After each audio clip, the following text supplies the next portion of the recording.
नमस्कार सखी लोगन, आप सब लोगन का भोजपुरी सखी रेसिपी में बहुत बहुत स्वागत बा। त आज का वीडियो बा जुतिया व्रत में सुबह सरगी में का खायल जा, जुतिया व्रत में सुबह सरगी कब लिहल जा, इस बारे में।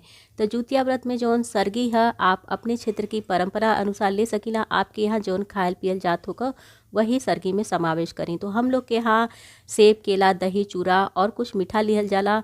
तो सेब, केला जौन है, फल जौन है आप अपने पसंद के अनुसार रख सकेला। जौन आपके फल पसंद होगा उस हिसाब से आप सरगी में लें। फल खइला से पेट एकदम दिन भर भरल भरल रहेला और भूख का एहसास ना होला।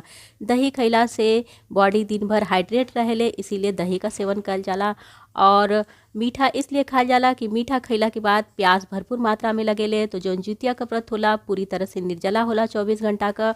तो इसीलिए आपके दिन भर प्यास का एहसास न हो, इसीलिए मीठा खा के पानी पियल जाला।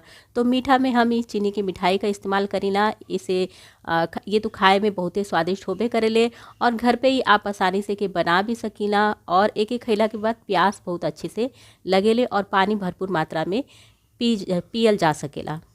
जितिया का व्रत सूर्योदय से सूर्योदय तक का होला। तो जब भी आप जितिया व्रत के लिए सरगी लें तो सूर्योदय से पहले ब्रह्म मुहूर्त में ही ले लें। सूर्योदय के बाद बिल्कुल भी पानी वगैरह ना पिए के है।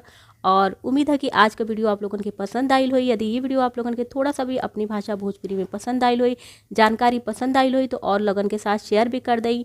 और अगर वीडियो पसंद आइल हुई तो वीडियो के लाइक कर दें, नीचे कमेंट करके बता दें कि वीडियो कैसन लगल।